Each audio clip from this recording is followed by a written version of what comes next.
Hello दोस्तों, apex English classes में आपका स्वागत है। मैं हूं आपका दोस्त रोशन कुमार और आज हम लोग डिस्कस कर रहे हैं आपको जो प्रधान शिक्षक का एग्ज़ाम होने वाला है 25 जून को। ओके, उसके तैयारी के लिए हम लोग आज एक है ना प्रैक्टिस सेट डिस्कशन कर रहे हैं। ओके, तो यह प्रैक्टिस सेट जो है वह दूसरा नंबर है। एक प्रैक्टिस सेट मैंने पहले ही डिस्कस कर दिया है, आप उसको मेरे चैनल पे जाके क्या कीजिएगा, देख लीजिएगा। ओके, चलिए तो और इसके पीडीएफ लेने के लिए आपको फ्री में पीडीएफ अवेलेबल है। मेरा जो टेलीग्राम का चैनल है जो इस वीडियो के डिस्क्रिप्शन बॉक्स में आपको उसका लिंक दे दिया जाएगा, उसको क्या कीजिएगा, आप लोग लिंक पे क्लिक करके आप टेलीग्राम चैनल से जुड़ जाइएगा और क्या कीजिएगा, उसको डाउनलोड कर लीजिएगा पीडीएफ को। ओके, तो चलिए हम लोग वीडियो शुरू करते हैं और पहला क्वेश्चन देखते हैं। ओके,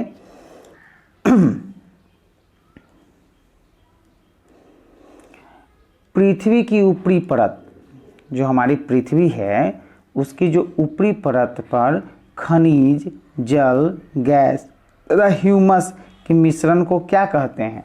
तो उसके मिश्रण को हम लोग कहते हैं दोस्तों मिट्टी कहते हैं। ओके, हमारा जो पृथ्वी, मान के चलिए पृथ्वी है, इसके जो ये ऊपरी सतह जो है ऊपर वाला, ठीक है, जिसमें हम लोग रहते हैं, उसके उस पे क्या है, खनिज भी है, जल भी है, गैस भी है, ऑक्सीजन, ह्यूमस भी है, कि मिश्रण को, मिला जुला को क्या कहते हैं? तो उसको कहते हैं मिट्टी। ओके, चलिए सेकेंड नंबर क्वेश्चन हम लोग देखते हैं।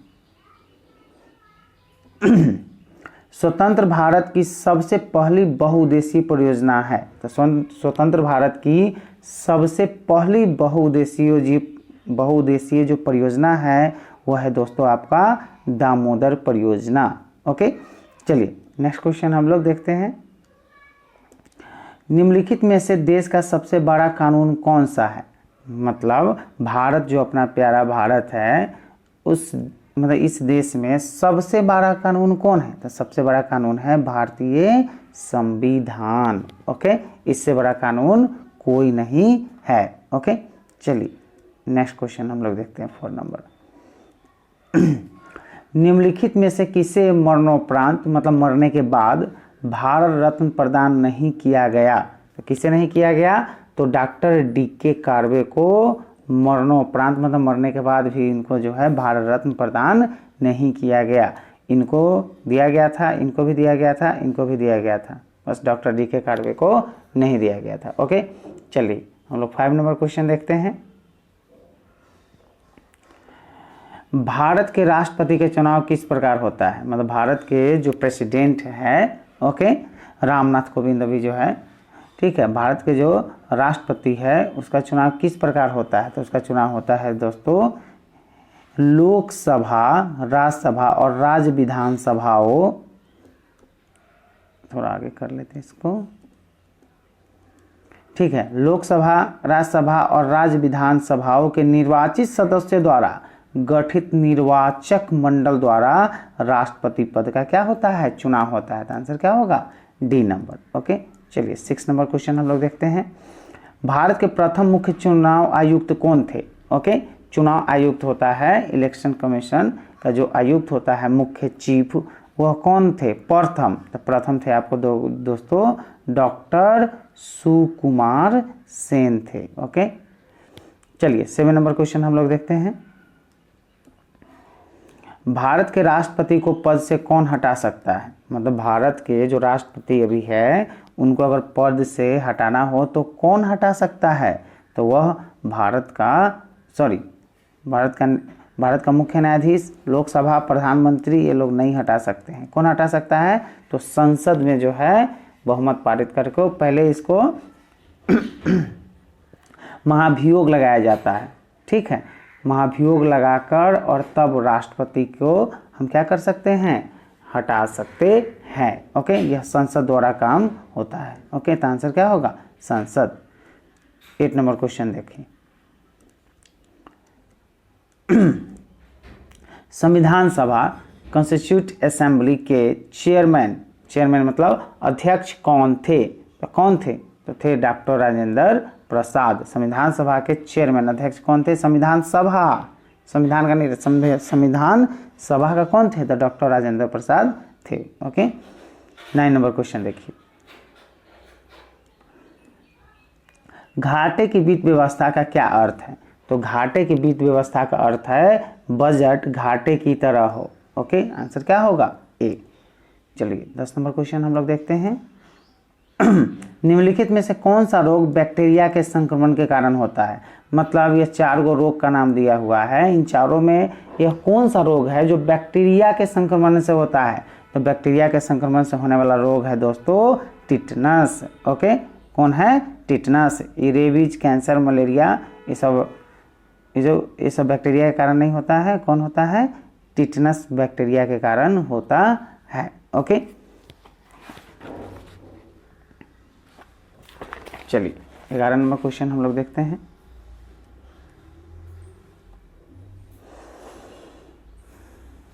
देश निष्कासन के बाद, मतलब देश से निकाल देने के बाद कार्ल मार्क्स ने निम्नलिखित में से किस शहर में रहकर लेखन कार्य किया? कार्ल मार्क्स जो है बहुत बड़े दार्शनिक थे, तो इनको जो है अपने देश से निकाल दिया गया था। ओके, तो अपने देश से निकालने के बाद इनको, है ना, मतलब ये जो कहाँ रहे? तो यह रहे थे दोस्तों आपको कहाँ? लंदन में रहे थे। कहाँ रहे थे? लंदन में रहे थे। ओके, और यह थे कहाँ के? तो यह एक दार्शनिक थे कार्ल मार्क्स, और यह थे आपको जर्मनी के थे। यह जर्मनी के थे। जर्मनी से इनको क्या किया था? निकाल दिया गया था, और बाद में वह कहाँ जाके? लंदन में जाके बस गए थे। ओके, चलिए 12 नंबर क्वेश्चन हम लोग देखते हैं।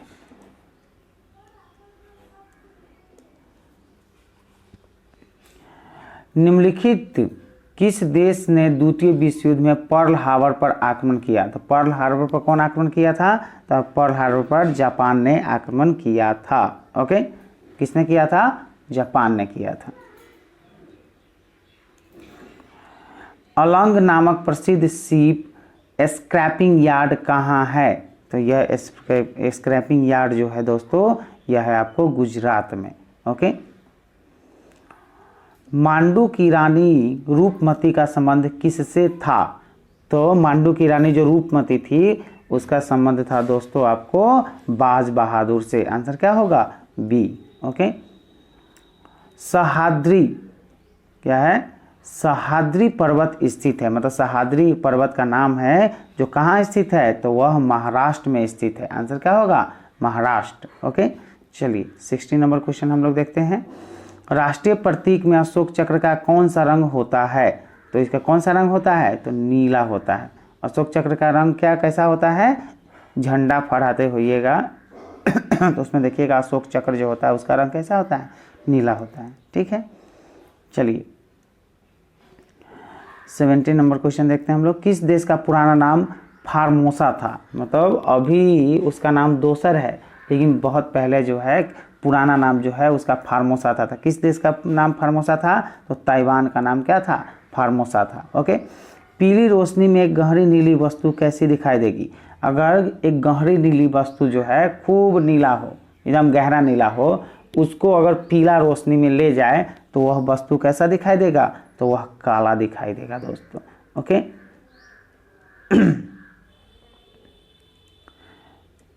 19 नंबर, निम्नलिखित में से कौन सी जाति राजस्थान की है? मतलब इसमें से असुर, गरैया, मुंडा, संथाल, इन चारों में से कौन सी जो जाति है वह कहाँ की है? वह राजस्थान से संबंध रखती है, राजस्थान की है।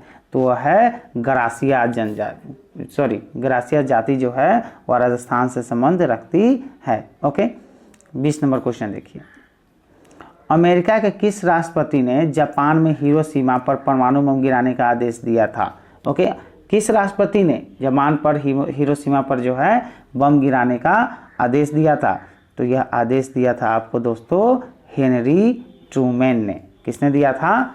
हेनरी ट्रूमैन ने जापान में हिरोशिमा नगर पर जो है बम गिराने का जो है ना आदेश दिया था। और यह बम कब गिरा था? 6 अगस्त को गिरा था। ओके, पहला गिरा था हिरोशिमा पर और दूसरा गिरा था नागासाकी पे।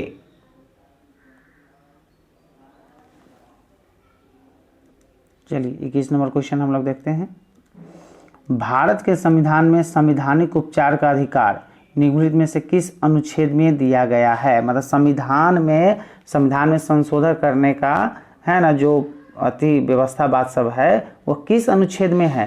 तो यह अनुच्छेद है आपको दोस्तों अनुच्छेद 32 में दिया गया है संवैधानिक उपचार का। ओके, किस में दिया गया है? अनुच्छेद 32 में संविधान के उपचार का, संविधान में संशोधन का जो है ना, नियम कानून इसमें लिखा गया है। ओके, विश्व का विशालतम जीवित प्राणी कौन है? अब भी जीवित में विश्व का विशालतम जीवित प्राणी कौन है? तो वह है दोस्तों नीली व्हेल, जिसको बोलते हैं ब्लू व्हेल। ये जो ब्लू व्हेल होता है वह संसार में सबसे बड़ा जीवित प्राणी है। पहले था तो डायनासोर था मेसोजोइक युग में, तो वो तो चला गया, अब वो जीवित नहीं है, अब वो विलुप्त हो गया हुआ है। अभी जो है नीली व्हेल। चलिए अब हम लोग 23 नंबर क्वेश्चन देखते हैं। मनुष्य के नेत्र की मोतियाबिंद एक बीमारी होता है, आँख की बीमारी। कैटरैक्ट की शल्य क्रिया ऑपरेशन में शल्य चिकित्सक होते हैं, डॉक्टर होते हैं, किसे हटाता है? मतलब मोतियाबिंद का जब इलाज करता है तो वह आँख में से, आँख का जो ऑपरेशन करता है उसे किससे नहीं करता है? तो लेंस की अतिरिक्त मांसपेशियाँ जो जमा रहती है उस पर बढ़ जाता है, उसको क्या करता है? वो उसको हटा देता है। ओके, कौन हटा देता है? डॉक्टर हटा देते हैं कैटरैक्ट की बीमारी में। ओके, चलिए 24 नंबर, किस मानवांग में सर्वाधिक कोलेस्ट्रॉल उत्पादित होता है? तो सर्वाधिक कोलेस्ट्रॉल उत्पादित होता है आपको यकृत में, लीवर में। ओके, चलिए आगे हम लोग बढ़ते हैं। स्वतंत्रता प्राप्ति के पश्चात भारतीय राष्ट्रीय कांग्रेस की पहली बार विभाजन कब हुआ था? तो पहली बार विभाजन हुआ था दोस्तों 1969 में विभाजित हुआ था। ओके, 26 नंबर क्वेश्चन देखिए। विद्युत परिपथ में सेफ्टी फ्यूज की उपयोगिता निर्भर करती है फ्यूज के, और फ्यूज के न्यून किस पे निर्भर करती है? तो गलन बिंदु पर निर्भर करती है। जैसे ज़्यादा पावर सप्लाई अगर होने लगता है आपके घर में तो हमारा जो फ्यूज है वो क्या करता है? वह गल जाता है। तो ओके, तो गलन बिंदु पर वह क्या करता है? निर्भर करता है। अगर गलनांक ज़्यादा होगा फ्यूज का तो कोई आदमी अगर घर में है, अगर उसको करंट भी लग गया है तो क्या होगा? वह छूटेगा नहीं, वो गलबे नहीं करेगा, फ्यूज मोटा तार से बांध दिए। ओके, तो जितना एम्पियर की ज़रूरत हो घर में उतना ही एम्पियर का क्या लगाना चाहिए? फ्यूज लगाना चाहिए। उससे ज़्यादा बिजली सप्लाई होगी तो क्या होगा? फ्यूज जो है गल जाएगा, आपका जो है पावर कट जाएगा। ए हाउस फॉर मिस्टर विश्वास पुस्तक किसकी है? ए हाउस फॉर मिस्टर विश्वास यह एक किताब है। यह कौन लिखा है? तो इसको लिखा है दोस्तों VS नायपाल ने। ओके, चलिए नेक्स्ट क्वेश्चन हम लोग देखते हैं।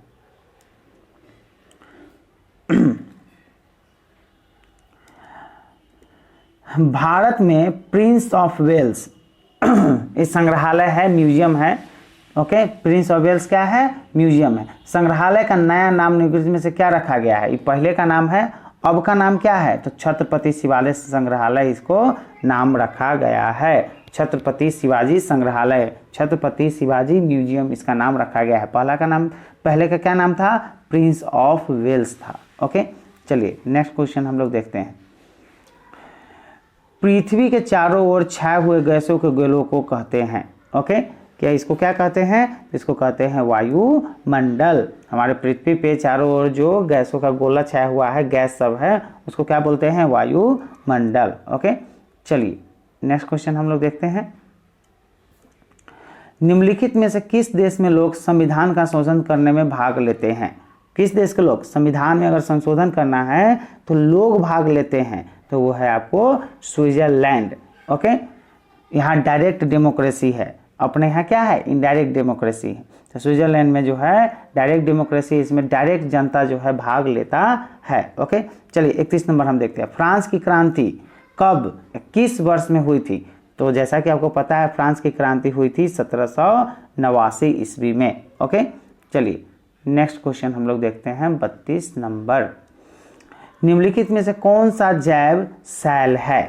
कौन सा जैव क्या है? सेल है। सेल मतलब होता है पत्थर टाइप का। ओके, तो कौन सा पत्थर टाइप का है? तो कोयला जो है, पत्थर कोयला देखिएगा, कोयला काला होता है तो चलिए वो टूट जाता है, लेकिन बहुत कुछ कोयला जो होता है वो पत्थर जैसा होता है, एकदम कड़ा, मतलब उसको मारिएगा तो टूटेगा नहीं, एकदम पत्थर रहेगा। तो सेल के रूप में मतलब स्टोन के रूप में यह रहता है। ओके, तो कौन कोयला रहता है, मतलब ये कोयला रहता है, मार्बल ग्रेनाइट ये सब नहीं रहता है, सेल के रूप में रहता है, जैव सेल है। ओके, चलिए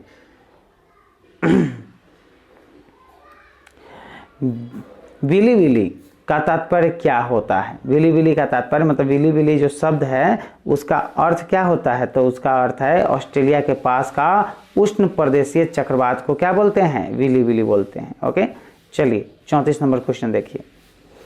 लेबर पार्टी किस देश की राजनीतिक पार्टी है? तो लेबर पार्टी जो है दोस्तों वह है यूके की पार्टी। ओके, चलिए नेक्स्ट क्वेश्चन हम लोग देखते हैं।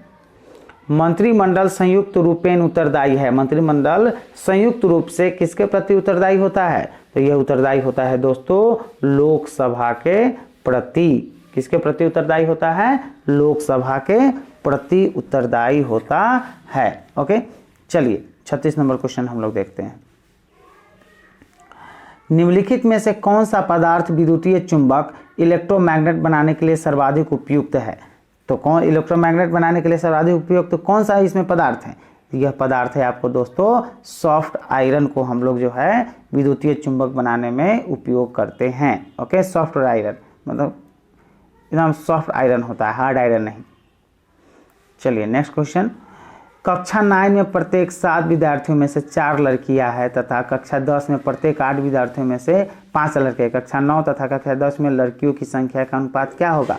तो इसका अनुपात होगा दोस्तों 32:21। मैथ्स का जितना भी क्वेश्चन है हम एक वीडियो लाएंगे, उसमें टोटल जो है क्वेश्चन लिखकर पूरा इन डिटेल्स उसको फार्मूला फॉर्मूला के साथ जो है कंसेप्ट के साथ बता देंगे। ओके, फिलहाल आप इतना जानिए कि इसका आंसर क्या होगा 32:21। ओके, चलिए नेक्स्ट क्वेश्चन हम लोग देखते हैं। दिए गए अंकों के सेट का औसत कितना है? तो दोस्तों इसका अगर औसत निकालिएगा सबको जोड़कर और 1 2 3 4 5 6 से भाग दीजिएगा तो यह निकलेगा दोस्तों कितना 401। ओके, चलिए 39 नंबर क्वेश्चन हम लोग देखते हैं। बिहार में डच, हॉलैंड या नीदरलैंड, डच क्या किसको बोलते हैं? हॉलैंड या नीदरलैंड। फैक्ट्री की स्थापना कब हुई? तो नीदरलैंड या हॉलैंड या डच फैक्ट्री की स्थापना दोस्तों अपने यहाँ हुआ था 1632 ईस्वी में हुआ था। ओके, चलिए नेक्स्ट क्वेश्चन। कुट्टी शंकर सुधीर घर में सर्वमान्य गुण क्या है? कुट्टी शंकर व सुधीर घर में सर्वमान्य गुण क्या है? ओके, तो सर्वमान्य गुण इसमें जो है वह है दोस्तों आपको कार्टून बनाना, ये सब कार्टून बनाने का काम करता है। ओके, बुद्ध शब्द का तात्पर्य है भगवान बुद्ध।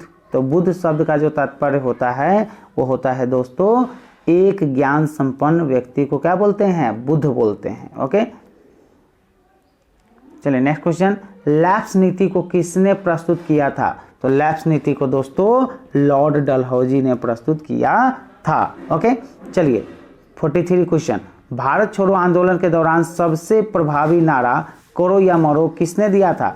करो या मारो जो है यह जो नारा है स्लोगन यह किसने दिया था? तो यह दिया था दोस्तों आपको महात्मा गांधी ने। ओके, कौन से देश पाक जलडमरू मध्य से जुड़े हुए हैं? पाक जलडमरू मध्य से जुड़े हुए हैं, इसमें कौन सा देश जुड़ा हुआ है? तो भारत और श्रीलंका जुड़ा हुआ है जलडमरू से। ओके, ये समुद्र के तरह मतलब समुद्री वाला जो है एक व्यवस्था बात होता है उसका जो है उसको जलडमरू कहते हैं। ठीक है, ज़्यादा इन डिटेल्स नहीं जा रहे हैं, आपको उतनी ज़रूरत नहीं है, बहुत वीडियो लंबा हो जाएगा। सूर्य से आने वाली विकिरण ऊर्जा को कहते हैं। ओके, सूर्य से आने वाली विकिरण ऊर्जा को कहते हैं दोस्तों सूर्यताप। ओके, चलिए 46 नंबर। भारत और पाकिस्तान द्वारा शिमला समझौते पर हस्ताक्षर किए गए थे। तो शिमला समझौता पर हस्ताक्षर किए गए थे 1972 ईस्वी में। भारत और पाकिस्तान में शिमला जो समझौता हुआ था कब हस्ताक्षर किया गया था? 1972 में। ओके, महान वैज्ञानिक आर्किमिडीज संबंधित थे। मतलब जो महान वैज्ञानिक आर्किमिडीज जो है एक वैज्ञानिक का नाम था, है ना, यह है है ना, वह कहाँ से संबंधित थे, तो वह संबंधित थे ग्रीस से। ओके, यह ग्रीस देश के रहने वाले थे। आर्किमिडीज जो है उत्प्लावन बल का जो है कंसेप्ट दिया है इन्होंने। टैकोमीटर वह उपकरण है जिससे मापा जाता है। टैकोमीटर एक डिवाइस है जिससे क्या नापते हैं, तो इसे नापते हैं हम लोग, चाल नापते हैं। ओके, चलिए नेक्स्ट क्वेश्चन हम लोग देखते हैं। 49 नंबर क्वेश्चन, पीलिया रोग जिससे शरीर पीला हो जाता है किसके सही रूप से काम नहीं कर पाने से होता है। मतलब हमारे शरीर में ऐसा कौन सा अंग है जिसके काम न करने से पीलिया रोग हो जाता है, शरीर पीला हो जाता है, जिसको जॉन्डिस भी कहते हैं। ओके, इसको क्या कहते हैं, जॉन्डिस, पीलिया रोग हो जाता है, पीला शरीर हो जाता है। ओके, तो यह हो जाता है आपको दोस्तों, यकृत के काम न करने से पीलिया रोग हो जाता है। ओके, चलिए 50 नंबर क्वेश्चन, खाना पकाने के लिए काम में लाई जाने वाली गैस एक मिश्रण है। मतलब जो खाना हम लोग बनाते हैं वो कौन सा गैस रहता है दोस्तों, liquefied petroleum gas, LPG gas से खाना बनाते हैं। तो एलपीजी गैस में क्या भरा रहता है, तो इसमें भरा रहता है दोस्तों ब्यूटेन और प्रोपेन भरा रहता है। क्या भरा रहता है, ब्यूटेन और प्रोपेन भरा रहता है। ठीक है, चलिए नेक्स्ट क्वेश्चन देखते हैं हम लोग। जो लोहा का जो पाइप होता है को जंग से बचाने के लिए अक्सर उन पर जस्ते की एक परत चढ़ा दी जाती है, यह प्रक्रिया कहलाती है। तो यह प्रक्रिया आपको जो है जस्ता चढ़ाना है, तो क्या होगा, जस्तीकरण होगा। ठीक है, 51 का सी। ओके, जस्ता चढ़ा दिया जाता है। जैसे अभी आप देखते होइएगा नॉन स्टिकिंग कढ़ाई उड़ाही सब आता है। ओके, स्टिकिंग मतलब होता है चिपकना, नॉन मतलब होता है नहीं चिपकने वाला। तो नहीं चिपकने वाले को हम लोग क्या करते हैं, जस्ता चढ़ा देते हैं। ठीक है,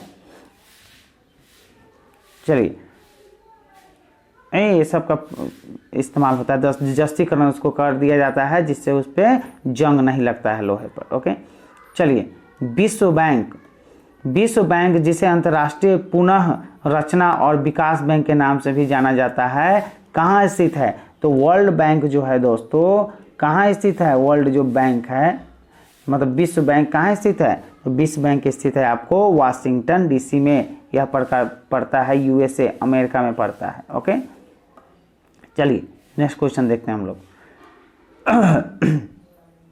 53, उपराष्ट्रपति का रिक्त स्थान, उपराष्ट्रपति का अगर स्थान रिक्त हो गया है तो कितने दिनों के अंदर उसे भर देना चाहिए, तो उसे जो है पर्याप्त समय में भर देना चाहिए, क्योंकि संविधान में किसी निश्चित समय सीमा का आदेश नहीं है। निश्चित सीमा नहीं है लेकिन जल्दी ही भर देना चाहिए। ओके, चलिए नेक्स्ट क्वेश्चन हम लोग देखते हैं। पृथ्वी का विषुवतीय व्यास लगभग कितना है, मतलब पृथ्वी जो है, हमारी जो पृथ्वी है इसका जो व्यास है वह कितना है, तो इसका व्यास है दोस्तों आपको 12,756 किलोमीटर। ओके, चलिए नेक्स्ट क्वेश्चन देखिए। अलेक्जेंडर मतलब सिकंदर को अंग्रेजी में क्या बोलते हैं, अलेक्जेंडर। ओके, महान सिकंदर महान जो भी हो। अलेक्जेंडर ने भारत पर आक्रमण कब किया था, तो अलेक्जेंडर ने भारत पर आक्रमण कब किया था, तो वह किया था आपको 326 ईसा पूर्व। ओके, ईसा पूर्व में किया था। चलिए 56 नंबर, किसके द्वारा आनुवांशिकता के विज्ञान को आनुवांशिकी जेनेटिक्स कहा गया है, किसके द्वारा कहा गया है, तो कहा गया है दोस्तों आपको W वाटसन के द्वारा कहा गया है। ओके, चलिए नेक्स्ट क्वेश्चन हम लोग देखते हैं। बांदीपुर प्रोजेक्ट टाइगर रिजर्व किस राज्य में स्थित है, तो यह दोस्तों स्थित है आपको कर्नाटक में स्थित है। किस में स्थित है, कर्नाटक में स्थित है। ओके, चलिए नेक्स्ट क्वेश्चन देखिए।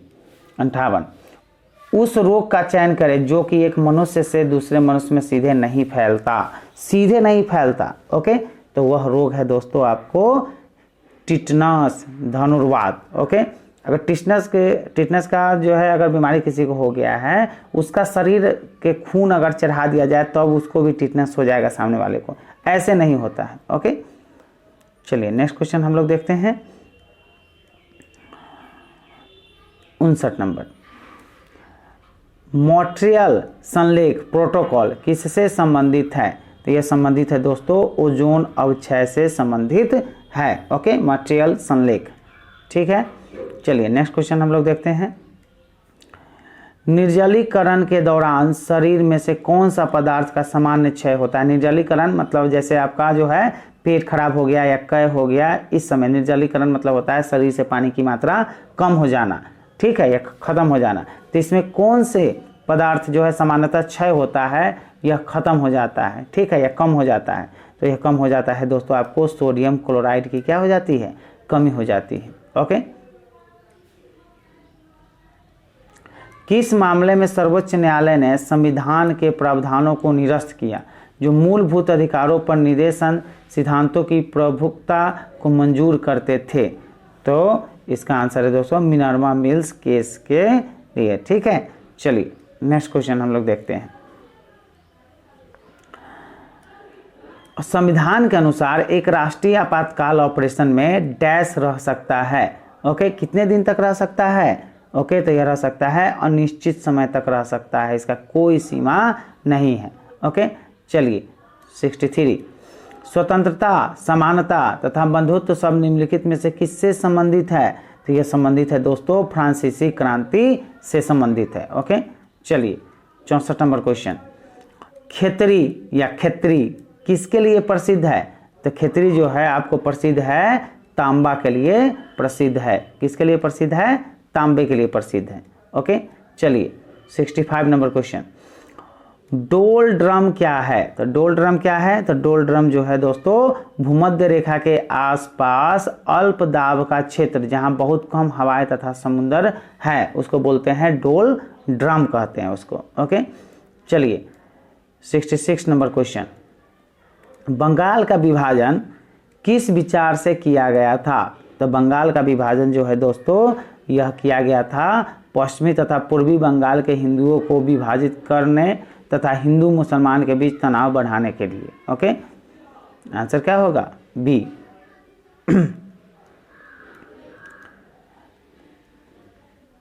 WI कमांड का प्रयोग होता है।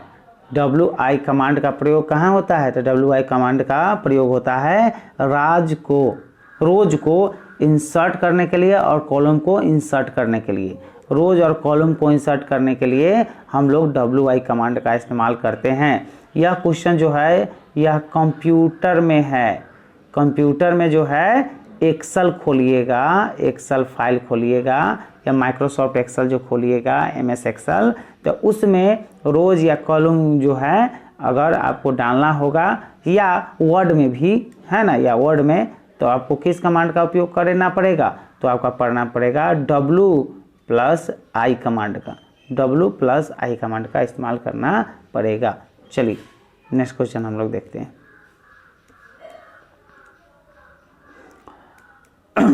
इनकलाब जिंदाबाद का नारा किसने दिया था? इनकलाब जिंदाबाद किसने दिया था नारा? तो सरदार भगत सिंह ने इस नारा को दिया था। ओके, चलिए 69। भारतीय प्रशासनिक ढांचा का मॉडल निम्नलिखित में से किस देश से लिया गया है? तो लिया गया है दोस्तों संयुक्त राज्य अमेरिका से लिया गया है। ओके, चलिए भारतीय राष्ट्रीय कांग्रेस के प्रथम मुस्लिम अध्यक्ष कौन थे? भारतीय राष्ट्रीय कांग्रेस के प्रथम मुस्लिम अध्यक्ष थे आपको दोस्तों बदरुद्दीन तैयबजी। ओके, बदरुद्दीन तैयबजी थे। ओके, चलिए नेक्स्ट क्वेश्चन देखिए 71। निम्नलिखित में से कौन सा पदार्थ भारी मशीनों में स्नेहक के रूप में प्रयोग किया जाता है? तो यह स्नेहक के रूप में प्रयोग किया जाता है ग्रेफाइट का भारी मशीनों में। ओके, जैसे ग्रीस, मोबिल, ये सब का स्नेहक मतलब होता है आपको घर्षण कम करने के लिए इस्तेमाल किया जाता है। ओके, तो अब छोटा छोटा मशीन है उसमें मोबिल डाल दिए। ओके, क्या डाल दिए? मोबिल डाल दिए, ग्रीस डाल दिए, ग्रीस जिसको बोलते हैं ग्रीस डाल दिए। लेकिन भारी मशीन जो होता है उस मोबिल ग्रीस जो है वहाँ पे इतना ज़्यादा घर्षण होता है कि मोबिल ग्रीस जल्दी सूख जाता है, वह जल जाता है, इसलिए उसमें हम लोग ग्रेफाइट का इस्तेमाल करते हैं। ओके, ग्रेफाइट का जो चूर्ण होता है उसका पाउडर होता है उसका इस्तेमाल करते हैं जिससे वह गर्म नहीं होता है और उसका जो है छालापन जो है, घर्षण कम हो जाता है। ओके, चलिए, तो आंसर क्या होगा? ग्रेफाइट का भारी मशीनों में स्नेहक के रूप में इस्तेमाल होता है। विद्युत मोटर परिवर्तित करता है, तो विद्युत मोटर जो है परिवर्तित करता है किसको? विद्युत ऊर्जा को यांत्रिक ऊर्जा में परिवर्तित करता है। ओके, चलिए नेक्स्ट क्वेश्चन। एक ताश की गड्डी, ताश जो खेलता है लोग सब, एक पत्ता खींचा जाता है। 52 को टोटल ताश में कितने पत्ते होते हैं? 52। इसमें से एक पत्ता खींचा जाता है, ठीक है। उसके बेगम या इक्का होने की क्या संभावना है? मतलब वह बेगम होगा, क्वीन होगा या इक्का होगा, इसका क्या कितनी संभावना है? तो इसकी संभावना कितनी होगी? तो इसकी संभावना है आपको दोस्तों कितना? 2/3। Okay, 2/13, sorry 2/13। ओके,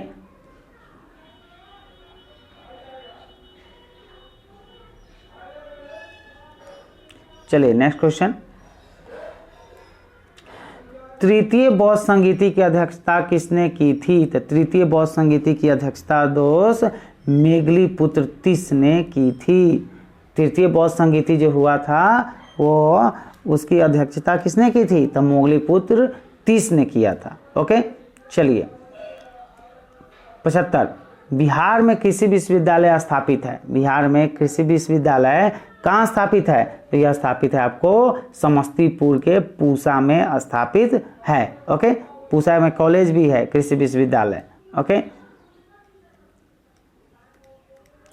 इकाई योजना के निर्माता है। इकाई योजना के निर्माता कौन है? तो इकाई योजना के निर्माता है दोस्तों मॉरिसन।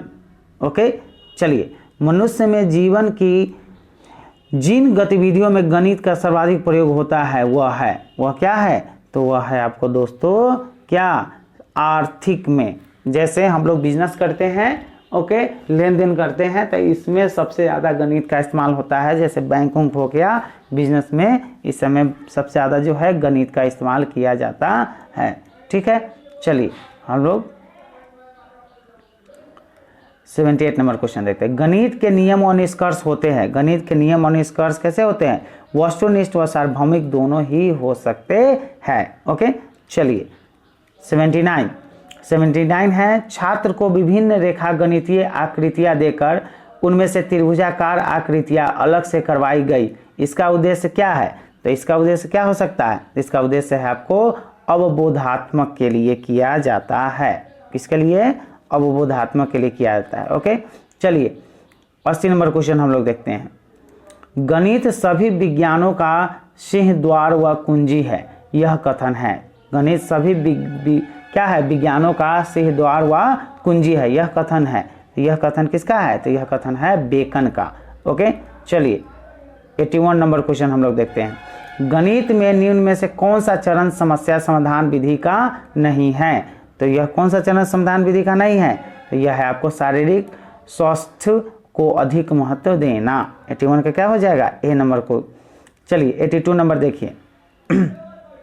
मॉरिसन ने किन पदों का उल्लेख किया है? तो मॉरिसन ने दोस्तों उल्लेख किया है प्रस्तुतिकरण व आत्मीकरण का, ठीक है, व्यवस्था व वर्णन का, अन्वेषण व खोजना, सब का। तो इनमें से सभी का उन्होंने वर्णन किया है। आंसर क्या होगा? डी, मतलब ए बी सी तीनों सही। ओके, चलिए 83 नंबर क्वेश्चन। किसने गणित को बालकों के मन मस्तिष्क में तर्क करने की आदत स्थापित करने का रास्ता बताया? तो यह बताया था दोस्तों आपको लॉक ने। किसने बताया था? लॉक ने। लॉक एक व्यक्ति है, दार्शनिक है, इन्होंने बताया था। ओके, लॉक मतलब ताला ना समझ लीजिएगा, तो ताला बताएगा। ताला कैसे बताएगा? आदमी बताएगा। ये कौन जी है? लॉक जी है। और लॉक जी ही बताए हैं कि गणित को बालकों के मन मस्तिष्क में तर्क करने की आदत स्थापित करने का रास्ता बताया है, गणित विषय को। ओके, चलिए शिक्षण की प्रक्रिया है। शिक्षण की प्रक्रिया क्या है? तो यह त्रिध्रुवीय है। ओके, चलिए नेक्स्ट क्वेश्चन हम लोग देखते हैं 85। मूल्यांकन प्रणाली वह प्रक्रिया है जिसको द्वारा यह पता लगता है कि, क्या पता लगता है? तो पता लगता है कि बालकों के व्यवहार में क्या परिवर्तन हुआ है, अधिगम अनुभव किसके प्रभावशाली रहे हैं या कितने प्रभावशाली रहे हैं, शिक्षण उद्देश्य किस सीमा तक प्राप्त हुए हैं। इसका आंसर क्या होगा? डी, सब सही है। ए बी सी सारा सही है। ओके, चलिए नेक्स्ट क्वेश्चन हम लोग देखते हैं। निम्नलिखित में से कौन सा कथन दृश्य श्रव्य सामग्री के संदर्भ में न्यूनतम सत्य है, कम से कम सत्य है? तो यह आपको दोस्तों सत्य है, दृश्य श्रव्य सामग्री के प्रयोग द्वारा शिक्षकों की कमी की पूर्ति की जाती है। यह जो है न्यूनतम सत्य ये भी है, सत्य ये भी है, लेकिन ये बहुते सत्य है, बहुते सत्य है।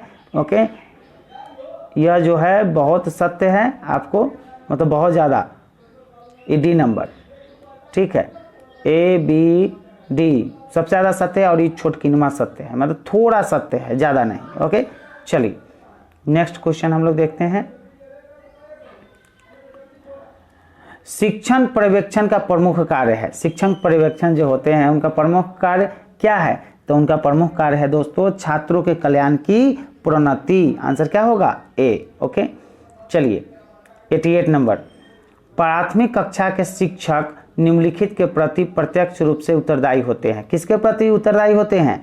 तो ये उत्तरदायी होते हैं सामान्य जनता के प्रति। ओके, क्योंकि वहीं से क्या आते हैं, मतलब जो बालक आते हैं या बालिका आती है, हमारे जो छात्र छात्राएं हैं, तो सामान्य जनता के प्रति जो है उनका ज़्यादा उत्तरदायित्व बनता है। चलिए नेक्स्ट क्वेश्चन देखिए, नेता ऑफिसर इन सब के प्रति नहीं। विद्यालय का प्रधानाचार्य सीधे उत्तरदायी होता है। जो विद्यालय का जो हेड मास्टर होते हैं वो सीधे उत्तरदायी होते हैं। किसका उत्तरदायी होता है? तो उत्तरदायी होता है दोस्तों स्थानीय अधीक्षक के प्रति वह उत्तरदायी होता है। तो आंसर क्या होगा? सी। चलिए नेक्स्ट क्वेश्चन हम लोग देखते हैं।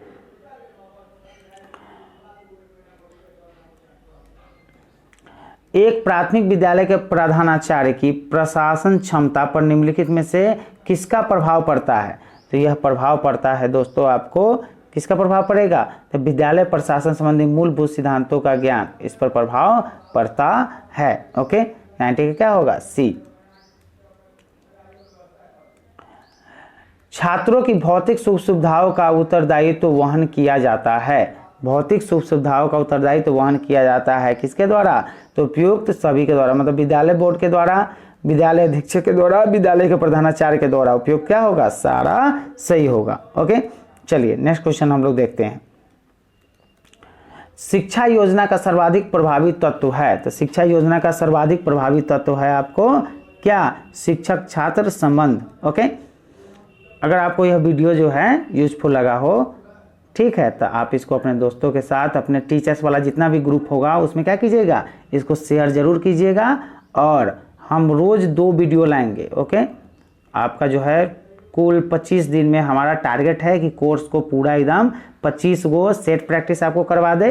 ओके, और 25 गो आपको जो है जो जितने भी टॉपिक है डीएलएड का हो या जो है आपको सामान्य ज्ञान, समसामयिकी, विज्ञान, मतलब जितने भी टॉपिक है जो बीपीएससी ने बताया है सिलेबस, वो टोटल सिलेबस जो है 100% हम कवर करवा देंगे। ओके, तो उसका वीडियो हम डालते रहेंगे रोज़ 2 गो वीडियो। तो कब डालेंगे? तो जब डालेंगे तो आपको नोटिफिकेशन मिल जाएगा। कब? जब आप चैनल को सब्सक्राइब किए रहिएगा तब, अन्यथा जो है आपको पता भी नहीं चलेगा कि वीडियो मेरा आया या नहीं आया। ओके, और टाइम बहुत कम है, 25 दिन का मात्र जो है हम कोर्स रखे हुए हैं। ओके, तो 25 दिन बहुत कम टाइम होता है।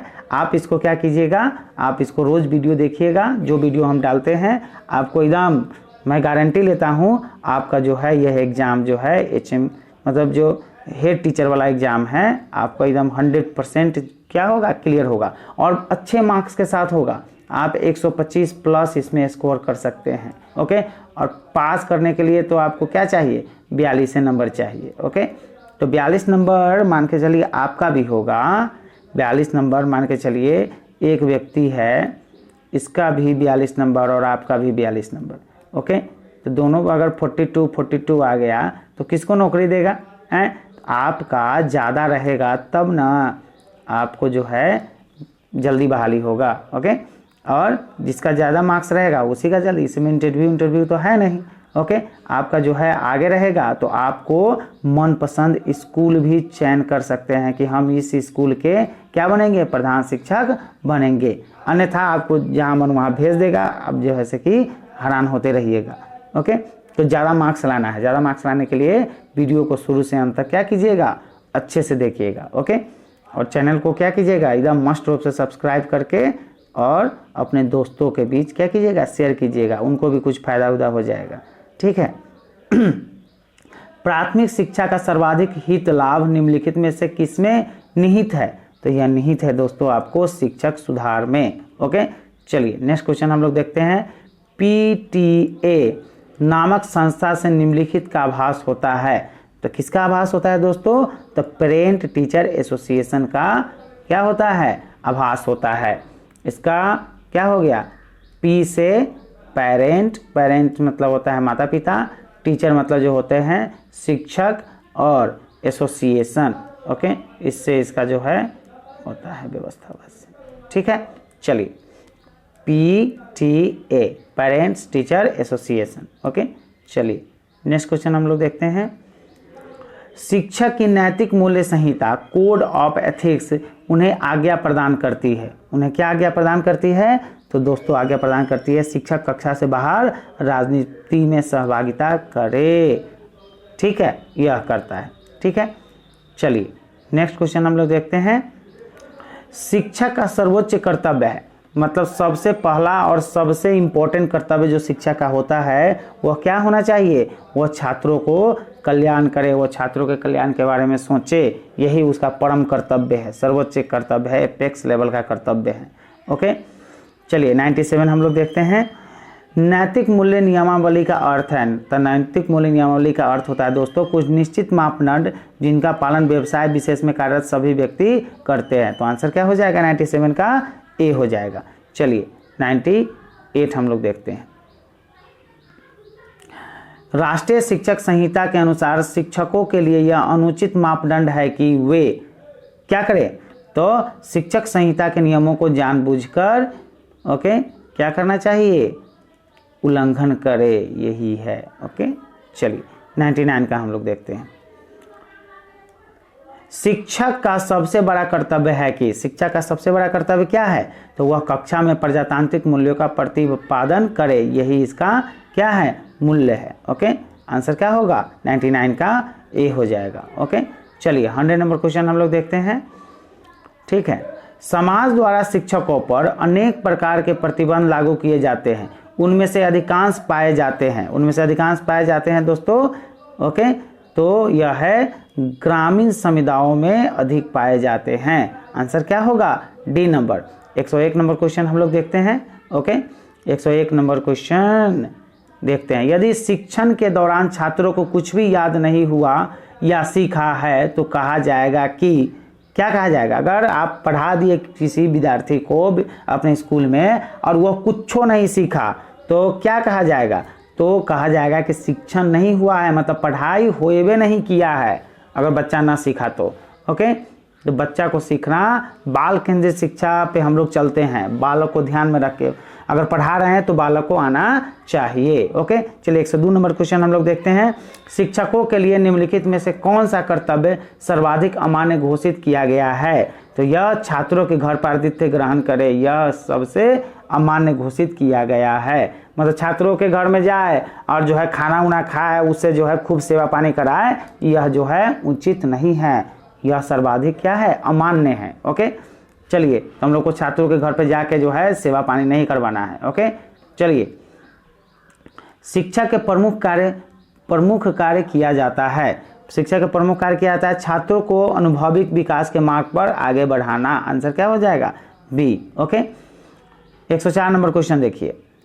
प्राकृतिक पर्यावरण के डैश मुख्य घटक है? तो प्राकृतिक पर्यावरण के पानी, हवा और भूमि, यह तीनों क्या है? उपरोक्त घटक है।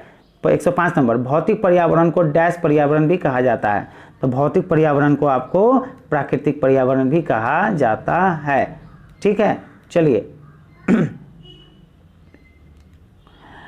पर्यावरण व्यक्ति के डैश स्वास्थ्य को बहुत प्रभावित करता है। पर्यावरण व्यक्ति के कौन से स्वास्थ्य को प्रभावित करता है? तो यह करता है आपको शारीरिक स्वास्थ्य को प्रभावित करता है। ओके, चलिए नेक्स्ट क्वेश्चन देखिए 107 नंबर। पर्यावरण वह सब कुछ है जो किसी जीव या वस्तु के चारों ओर से घेरे रहता है और उसे प्रत्यक्ष रूप से प्रभावित करता है। यह कथन किसका है? तो यह कथन दोस्तों है आपको गिल्बर्ट का कथन है। किसका कथन है? गिसबर्ट का कथन है। ओके, चलिए 108 नंबर क्वेश्चन हम लोग देखते हैं। डैश हमारे प्राकृतिक पर्यावरण के अंग है। तो पेड़ पौधे हमारे प्राकृतिक पर्यावरण के क्या है, अंग है। ओके, चलिए प्रभावी दशाओं का योग जिसमें प्राणी रहते हैं पर्यावरण कहलाता है, यह कथन किसका है? तो यह कथन दोस्तों है आपको गिसबर्ट का ही कथन है। ओके, चलिए 110 नंबर क्वेश्चन हम लोग देखते हैं। पर्यावरण से अभिप्राय उन समस्त डैश से है जिनका प्रत्यक्ष प्रभाव मानव पर पड़ता है। तो किसका प्रत्यक्ष प्रभाव मानव पर पड़ता है? तो यह आंसर दोस्तों शक्तियों, प्रतिक्रियाओं तथा तत्वों की। ओके, आंसर क्या होगा? डी। 111 नंबर क्वेश्चन हम लोग देखते हैं। स्तन मंडल की बाह्य सतह जो हमारे पर्यावरण का निर्माण करती है डैश नामों से जानी जाती है। किस नाम से जानी जाती है? तो ये जानी जाती है महाद्वीप, पहाड़, मरुस्थल, यह सब नाम से जाना जाता है। तो आंसर क्या होगा? डी, उपरोक्त सभी। ओके, 112 नंबर क्वेश्चन देखिए। सृष्टि को डैश प्रदान करने में वायुमंडलीय तत्वों की सर्वोच्च भूमिका है। तो वायुमंडलीय तत्वों की सर्वोच्च भूमिका है जीवन। सृष्टि को जीवन प्रदान करने में वायुमंडलीय तत्वों की सर्वोच्च भूमिका होती है। ओके, चलिए नेक्स्ट क्वेश्चन हम लोग देखते हैं 113 नंबर। ओके, वायुमंडल में जीवनदायी जैसे डैश सूर्य प्रकाश और ऊर्जा आदि पाई जाती है। क्या पाई जाती है दोस्तों? तो ऑक्सीजन भी पाया जाता है, नाइट्रोजन भी पाया जाता है, कार्बन डाइऑक्साइड भी पाया जाता है। तो आंसर क्या होगा? डी, उपयुक्त सभी पाया जाता है। ओके, चलिए 114 नंबर क्वेश्चन देखिए। वायुमंडलीय तत्वों के डैश के कारण पृथ्वी के धरातल पर विभिन्न प्रकार की वनस्पतियां तथा जीव पाए जाते हैं। ओके, तो इसका आंसर है दोस्तों आपको असमान वितरण के कारण। ओके, चलिए नेक्स्ट क्वेश्चन हम लोग देखते हैं 115। डैश द्वारा मानव अपने पर्यावरणीय ज्ञान में वृद्धि करता है। किसके द्वारा? तो जांच तथा भूल विधि से। ओके, चलिए नेक्स्ट क्वेश्चन देखते हैं हम लोग 116 नंबर।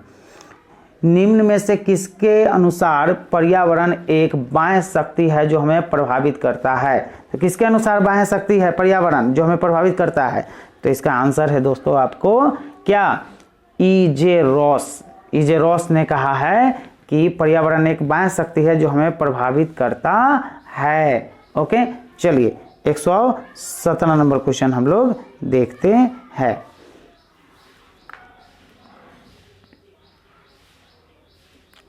प्राकृतिक पर्यावरण के साथ सांस्कृतिक पर्यावरण को जोड़कर किसकी संज्ञा दी गई है? तो यह संज्ञा दी गई है दोस्तों आपको भौगोलिक पर्यावरण की। ओके, चलिए नेक्स्ट क्वेश्चन हम लोग देखते हैं 118 नंबर क्वेश्चन। किसी भूभाग के वायुमंडल की दशा, तापमान, वर्षा, आर्द्रता, नमी, वायु की दशा, वायु दाब आदि के वार्षिक औसत को क्या कहा जाता है? तो इसके वार्षिक औसत को दोस्तों कहा जाता है जलवायु। ओके, चलिए नव नियुक्त शिक्षक के लिए उपयोगी हिदायत है। जो नया नया जो है बहाली हुआ है उसके लिए क्या हिदायत होनी चाहिए? तो उनकी हिदायत होनी चाहिए दोस्तों, यहाँ देखिए आपको छात्रों को पहले दिन से ही व्यक्तिगत नामों से पुकारे, यही हिदायत देनी चाहिए।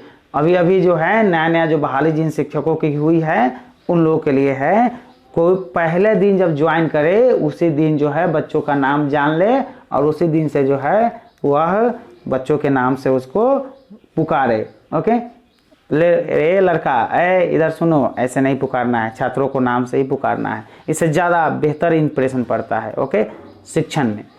चलिए 120 नंबर क्वेश्चन। आधुनिक शिक्षक से निम्नलिखित कार्य कदापि आशा नहीं की जा सकती है। जो अभी का शिक्षक है ना, अभी का शिक्षक है, आधुनिक शिक्षक, मॉडर्न जो टीचर होते हैं उनसे कदापि आशा नहीं की जाती है। तो अब क्या आशा नहीं कर सकते हैं? ज्ञान का विश्वकोश हो। ओके, अब ज्ञान जो है इसमें सारा सब्जेक्ट का ज्ञान एकदम भरा पूरा है, एकदम विश्वकोश हो, शब्दकोश हो, डिक्शनरी हो, ऐसा आशा करना जो है ना वो संभव नहीं है। अपने अपने सब्जेक्ट का लोग जो है पारंगत होते हैं, ठीक है। अब विश्वकोश नहीं हो सकता। विश्वकोश अगर रहता तो टीचर काहे रहता जी, वो वैज्ञानिक काहे ना बन जाता। ओके, चाहे फिलोसफर काहे ना बन जाता, ठीक है। टीचर की क्या जरूरत है टीचर बनने की। आधुनिक शिक्षक से हम लोग शिक्षक से निम्नलिखित कदापि आशा नहीं कर सकते। क्या ऐसा नहीं कर सकते? ज्ञान का विश्वकोश हो। ओके, चलिए 121 नंबर क्वेश्चन हम लोग देखते हैं। यदि एक व्यक्ति शिक्षक बनने की महत्वाकांक्षा रखता है तो उसे अपनी योजना में निम्नलिखित दर्शन का अनुसरण करना चाहिए। क्या अनुसरण करना चाहिए दोस्तों? तो अनुसरण करना चाहिए, पहले स्वयं को समझो फिर कार्य करो। पहले स्वयं को समझ लेना चाहिए तब काम करना चाहिए। ओके, चलिए। प्रायः अक्सर शिक्षकों के संदर्भ में ऐसा माना जाता है कि, कैसा माना जाता है? वे अपने विचारों में अधिक संकुचित होते हैं। शिक्षकों के मामले में यह माना जाता है, ऐसी कोई बात नहीं है, लेकिन अब मान्यता है तो अब छोड़िए, हटाइए, जो है उसको क्या कीजिएगा हम लोग। 123 नंबर क्वेश्चन देखिए।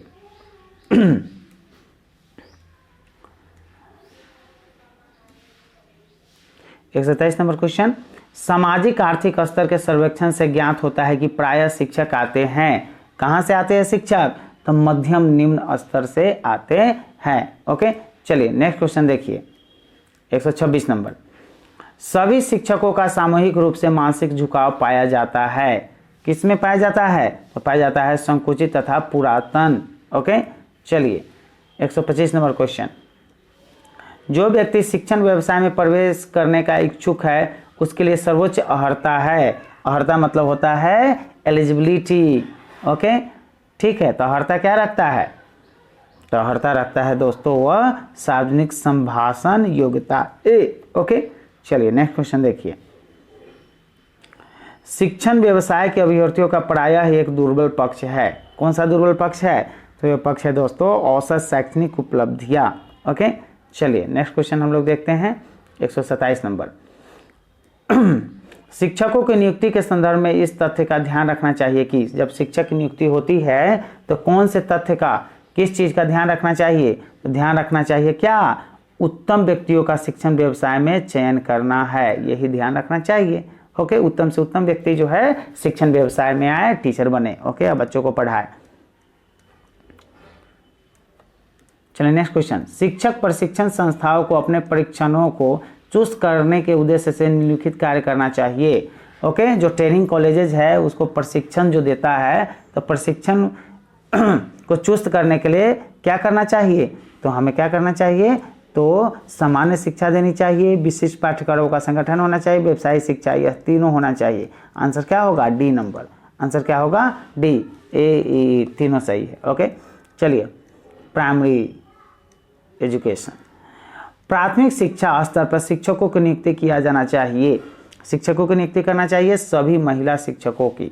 ओके, प्राथमिक स्तर पर, क्योंकि प्राथमिक स्तर पर जो है ना 1 to 5 में महिला शिक्षक ज़्यादा बच्चों को जो है अच्छी तरह से पढ़ा पाती है। महिला शिक्षक से जो है बच्चा डरता भी नहीं है, और पुरुष शिक्षक से थोड़ा आंख दिखा देगा तो बच्चा जो है रोने ही लगता है। इसलिए ऐसा कहा जाता है कि जो है महिला शिक्षकों को लगाना चाहिए। ओके, जो कि 100% सत्य पॉसिबल नहीं है। ओके, 100% पॉसिबल नहीं है कि प्राइमरी में सिर्फ महिला शिक्षक को लगाया जाए। ओके, चलिए नेक्स्ट क्वेश्चन हम लोग देखते हैं। प्राचीन काल में शिक्षण के संदर्भ में सर्वाधिक बल दिया जाता था। प्राचीन काल में शिक्षण अगर हो रहा है, पढ़ाई हो रहा है ना, तो सर्वाधिक बल किस पर दिया जाता था? तो सर्वाधिक बल दिया जाता था छात्रों के रटे पाठों के श्रवण पर। ओके, छात्र रटेगा और उसको वह सुनाएगा, इस पर बल दिया जाता था। ओके, शिक्षण में सर्वोच्च महत्वपूर्ण कारक है। शिक्षण में सर्वोच्च महत्वपूर्ण कारक क्या है? तो यह कारक है प्रयुक्त शिक्षण तकनीकी। आप कौन से शिक्षण तकनीकी का प्रयोग करते हैं, वही महत्वपूर्ण कारक है इसका। ओके, 132 नंबर क्वेश्चन देखिए। छात्र के विकास में वृद्धि के उद्देश्य से है ना सर्वश्रेष्ठ शिक्षण निम्नलिखित स्तर पर किया जाना आवश्यक है। किस स्तर पर किया जाना आवश्यक है? तो प्राथमिक स्तर पर आवश्यक है। Okay, D number. 133। ओके, नव नियुक्त शिक्षक को प्रथम कक्षा में प्रवेश करते समय जो कार्य करना चाहिए वो है, नव नियुक्त जो नया नया बहाली जी शिक्षक का हुआ है, वो अगर पहला क्लास में जा रहा है तो क्या काम करना चाहिए? तो उसे क्या करना चाहिए? छात्रों को तथा स्वयं को पारस्परिक परिचय प्राप्त करने के पर्याप्त अवसर प्रदान करने चाहिए। आंसर क्या होगा? D number. ओके, आंसर क्या होगा? डी। 134। मिथ्या परिपक्वता स्यूडो मैच्योरिटी की अवस्था है। मिथ्या परिपक्वता जानते हैं, स्यूडो मैच्योरिटी मतलब मैच्योरिटी होती नहीं है लेकिन लगता है कि हाँ मैच्योरिटी है। ओके, हाँ खूब जो है बच्चा तेज हो गया है, खूब मैच्योर है, खूब जो है ज्ञान की प्राप्ति उसे हो गई है, ठीक है, अपना फैसला खुद ले सकता है, उसको बोलते हैं मिथ्या परिपक्वता, स्यूडो, इसको क्या पढ़ते हैं, स्यूडो मैच्योरिटी। ओके, झूठो मुठ्ठो का मैच्योरिटी होता है, ठीक है, एक्चुअली में होता नहीं है। तो यह होता है आपको किस में, 5 से 12 वर्ष के बच्चे को। अगर 5 से 12 वर्ष के बच्चे को कुछ कहिएगा तो वह जवाब देगा अच्छे से, तो लगेगा बच्चा बहुत तेज हो गया है, लेकिन नहीं, एक्चुअली में वह देश दुनिया का उसको ज्ञान नहीं रहता है। ओके, आपको उसको समझाना पड़ेगा, ओके, तब जाके वह सही निर्णय ले पाएगा, उस पर पूरा नहीं छोड़ना चाहिए। आदत के विषय में सर्वाधिक ग्राह्य कथन है। तो आदत के समय में जो है यह एक अर्जित मानसिक गुण होता है। आदत क्या होता है, एक अर्जित मानसिक गुण होता है। हाँ, हमारा जो है ये फलना चीज की आदत है, सूते की आदत है, अरे सूते की क्या आदत है, जो है ये अर्जित मानसिक गुण है, यह एक्चुअली में गुण होता नहीं है। तदात्मीकरण की अवस्था के अंतर्गत क्या होता है, तो होता है आपको लिंग यौन भावना का विकास होता है, सही बात है। लिंगानुरूप बाल्य व्यवहार को निर्देशित किया जाता है, सही बात है। सभी उम्रों के साथ अनुकूलन व्यवहार स्थापित करना होता है, सही बात है। तो इसका आंसर क्या होगा, डी, सभी सत्य है, ए तीनों सत्य है। ओके, चलिए नेक्स्ट क्वेश्चन हम लोग देखते हैं, 137 नंबर। बाल विकास के दिशा में मौलिक अधिकारों और नीति निर्देशक सिद्धांतों के अंतर्गत निःशुल्क अनिवार्य शिक्षा की व्यवस्था, पोषण, स्वास्थ्य, बाल श्रम का उन्मूलन, बेकारी का उन्मूलन इत्यादि का प्रावधान किया गया है। यह प्रावधान कैसा है, तो यह प्रावधान संवैधानिक उपबंध है। ओके, कैसा है, संवैधानिक उपबंध है। ओके, चलिए 138 नंबर क्वेश्चन हम लोग देखते हैं। राष्ट्रीय बाल बोर्ड की अध्यक्षता कौन करता है, तो राष्ट्रीय बाल बोर्ड की अध्यक्षता कौन करता है, तो यह करता है प्रधानमंत्री। 139 नंबर देखिए, भारत में पहली बार राष्ट्रीय बाल नीति घोषित की गई थी। कब घोषित की गई थी, तो ये घोषित की गई थी 1974 में। ओके, चलिए नेक्स्ट क्वेश्चन हम लोग देखते हैं, 140 नंबर। समेकित बाल विकास कार्यक्रम के अंतर्गत प्रदान की जाने वाली सुविधाएं है। कौन सी सुविधाएं प्रदान की जाती है, तो विद्यालय पूर्व बाल केंद्र तथा आंगनबाड़ी की स्थापना एवं विद्यालय पूर्व अनौपचारिक शिक्षा, सही है। पोषण एवं स्वास्थ्य शिक्षा से संबंधित सेवाएं एवं पूरक पोषाहार, सही है। ए और बी सही, ठीक है। तो आंसर क्या होगा इसका, सी नंबर होगा। ए भी सही होगा, बी भी सही होगा, ठीक है। चलिए नेक्स्ट क्वेश्चन हम लोग देखते हैं। बिहार में पाठशाला चलो अभियान शुरू किया गया है, जिसका लक्ष्य है, पाठशाला चलो जो अभियान है उसका क्या लक्ष्य है, तो उसका लक्ष्य है दोस्तों अनिवार्य शिक्षा की व्यवस्था और नामांकन के बाद जो है विद्यालय छोड़ने के प्रतिशत को कम करना है। ओके, ए और बी दोनों सही है। आंसर क्या होगा, डी नंबर। आंसर क्या होगा, डी। ए भी सही, ए भी सही। चलिए नेक्स्ट क्वेश्चन हम लोग देखते हैं, 141 के बाद 142। अगर आपको यह वीडियो अच्छा लगता हो, ठीक है, यूजफुल लगता है, तो इसको अपने दोस्तों के साथ क्या कीजिएगा, एकदम जरूरी रूप से शेयर कीजिएगा। जितनी ईमानदारी से हम पढ़ा रहे हैं आप लोगों को, आपके लिए वीडियो ला रहे हैं, उतनी ईमानदारी से जो है आप इसको शेयर कीजिएगा और चैनल को क्या कीजिएगा, जरूर सब्सक्राइब कर लीजिएगा, बहुत फ़ायदा आपको मिलेगा। ओके, चलिए नेक्स्ट क्वेश्चन हम लोग देखते हैं, 142। भारतवर्ष में बाल विकास की दिशा में कदम, ओके, क्या है, स्वतंत्रता प्राप्ति के बाद उठाए गए। ओके, स्वतंत्रता प्राप्ति के बाद उठाए गए हैं। ओके, 143। किसी क्रिया को उत्तम अधिगम प्रवृत्ति में परिवर्तित करने के लिए सदैव आवश्यक होती है। सदैव क्या आवश्यक होती है, एक वास्तविक शिक्षा के उद्देश्य की। तो आंसर क्या होगा, सी। ओके, चलिए 144। एक उत्तम शिक्षण अभ्यास के लिए निम्नलिखित में से न्यूनतम आवश्यक होती है। क्या आवश्यक होती है, पुरस्कार एवं निंदा सिद्धांत की क्या होती है, जरूरत होती है, ठीक है, न्यूनतम आवश्यक है। चलिए 145 नंबर क्वेश्चन। विद्यालय में अध्ययन इकाई का विश्लेषण निम्नलिखित के अनुसार किया जाना चाहिए। तो किसके अनुसार किया जाना चाहिए, तो किया जाना चाहिए उद्देश्य एवं उनकी प्राप्ति के लिए। ओके, आंसर क्या होगा? B number. ओके, 146 समूहन शिक्षण में निम्नलिखित अवधारणा अंतर्निहित है। तो निम्नलिखित अवधारणा अंतर्निहित है, छात्र अपने मित्र समूह से सर्वाधिक प्रभावित होते हैं। क्या होता है? ओके, आंसर क्या होगा? डी। मित्र समूह जो होते हैं छात्र, उससे सर्वाधिक प्रभावित होता है। जैसा वो कहता है करता है वैसा ही यह इसके दिमाग में भरा रहता है। ओके, चलिए, आधुनिक विद्यालयों में कौशल का अधिगम प्रदान किया जाता है जब उनकी आवश्यकता होती है तब। आंसर क्या होगा? ए। चलिए, 148 नंबर क्वेश्चन। व्याख्यान विधि निम्नलिखित परिस्थिति में सर्वाधिक का लाभ सिद्ध होती है। ओके, तो यह होती है पाठ्य पुस्तक की सहायक विधि के रूप में तथा रुचि के विकास में। आंसर क्या होगा? बी।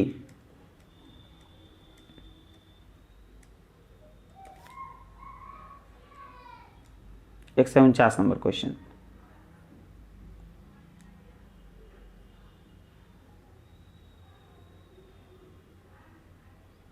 चलिए, 149 नंबर क्वेश्चन देखते हैं। वाद विवाद निम्नलिखित समस्या के समाधान में न्यूनतम लाभप्रद है। ओके, तो यह है आंसर आपको जिनका केवल एक सटीक उत्तर हो उसमें। ठीक है, वाद विवाद उसी में किया जा सकता है।